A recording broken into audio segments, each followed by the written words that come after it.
The Little Mermaid, Part 1. Far out in the ocean, where the water is as blue as the prettiest cornflower and as clear as crystal, it is very, very deep. So deep indeed that no cable could fathom it. Many church steeples, piled one upon another, would not reach from the ground beneath to the surface of the water above. There dwell the Sea King and his subjects. We must not imagine that there is nothing at the bottom of the sea but bare yellow sand. No, indeed. The most unusual flowers and plants grow there, the leaves and stems of which are so delicate that the slightest movement of the water causes them to stir as if they had life. Fishes, both large and small, glide between the branches as birds fly among the trees here upon the land. In the deepest spot of all stands the castle of the Sea King. Its walls are built of coral, and the long Gothic windows are of the clearest amber. The roof is formed of shells that open and close as the water flows among them.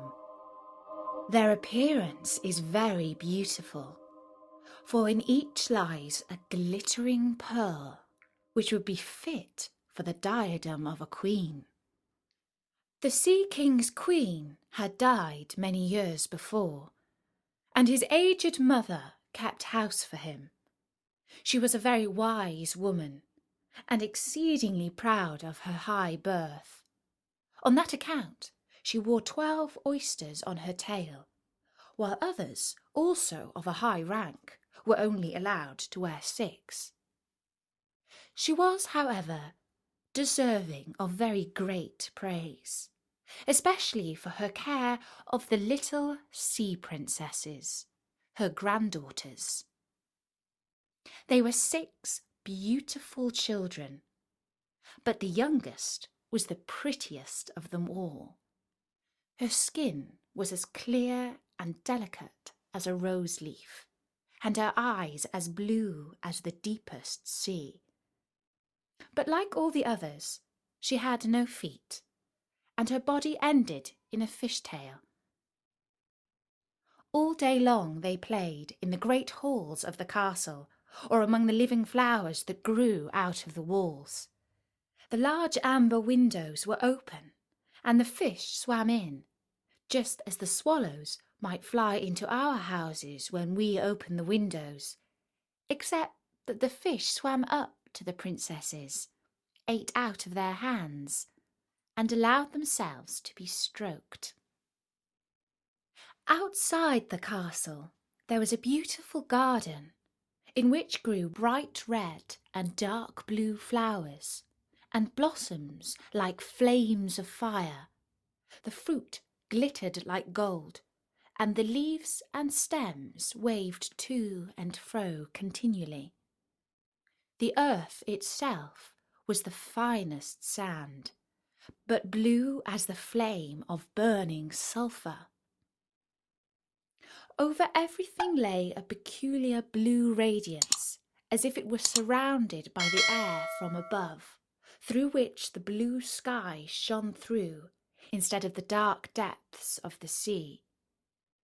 In calm weather, the sun could be seen, looking like a purple flower, with the light streaming from within it. Each of the young princesses had a little plot of ground in the garden, where she might dig and plant as she pleased. One arranged her flower bed into the form of a whale. Another thought it better to make hers like the figure of a little mermaid. But that of the youngest was round like the sun, and contained flowers as red as his rays at sunset. She was a strange child, quiet and thoughtful. And while her sisters would be delighted with the wonderful things which they obtained from the wrecks of vessels, she cared for nothing but her pretty red flowers like the sun, except a beautiful marble statue. It was the representation of a handsome boy, carved out of pure white stone, which had fallen to the bottom of the sea from a wreck. She planted by the statue a rose-coloured weeping willow. It grew splendidly, and very soon hung its fresh branches over the statue, almost down to the blue sands. The shadow had a violent tint, and waved to and fro like the branches. It seemed as if the crown of the tree and the root were at play, and trying to kiss each other. Nothing gave her so much pleasure as to hear about the world above the sea. She made her old grandmother tell her all she knew of the ships and of the towns, the people and the animals. To her it seemed most wonderful and beautiful to hear that the flowers of the land should have fragrance, and not those below the sea, that the trees of the forest should be green, and that the fishes among the trees could sing so sweetly that it was quite a pleasure to hear them. Her grandmother called the little birds fishes, or she would not have understood her, for she had never seen birds. "When you have reached your 15th year," said her grandmother, "you will have permission to rise up out of the sea to sit on the rocks in the moonlight, while the great ships are sailing by, and then you will see both forests and towns." In the following year, one of the sisters would be 15, but as each was a year younger than the other, the youngest would have to wait 5 years before her turn came to rise up from the bottom of the ocean and see the earth as we do. However, each promised to tell the others what she saw on their first visit and what she thought was the most beautiful, for their grandmother could not tell them enough. There were so many things in which they wanted information. None of them longed so much for her turn to come as the youngest, she who had the longest time to wait, and who was so quiet and thoughtful. Many nights she stood by the open window, looking up through the dark blue water and watching the fish as they splashed about with their fins and tails. She could see the moon and stars shining faintly, but through the water they looked larger than they do in our eyes. When something like a black cloud passed between her and them, she knew that it was either a whale swimming overhead or a ship full of human beings, who never imagined that a pretty little mermaid was standing beneath them, holding her white hands towards the keel of their ship. As soon as the eldest was 15, she was allowed to rise to the surface of the ocean. When she came back, she had hundreds of things to talk about, but the most beautiful, she said, was to lie in the moonlight on a sandbank in the quiet sea near the coast, and to gaze on a large town nearby where the lights were twinkling like hundreds of stars, to listen to the sounds of the music, the noise of carriages, and the voices of human beings, and then to hear the merry bells peal out from the church steeples. And because she could not go near to all those wonderful things, she longed for them more than ever. Oh, did not the younger sister listen eagerly to all these descriptions?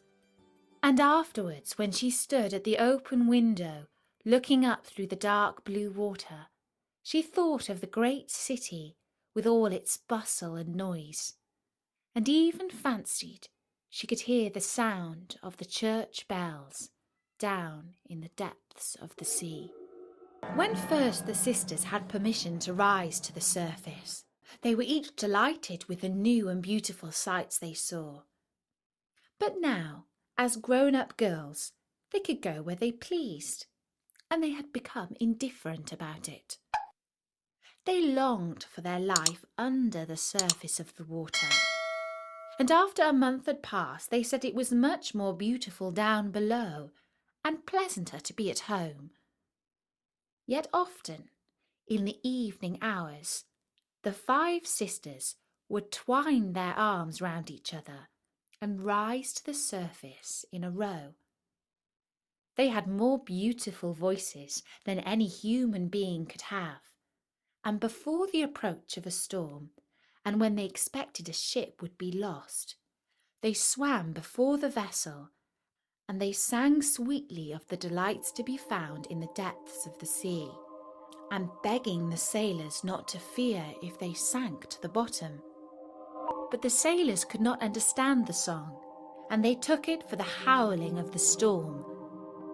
And these things were never to be beautiful for them. For if the ship sank, the men were drowned, and their dead bodies alone reached the palace of the Sea King. When the sisters rose arm in arm through the water in this way, their youngest sister would stand quite alone, looking after them, ready to cry, only that the mermaids have no tears, and therefore they suffer more.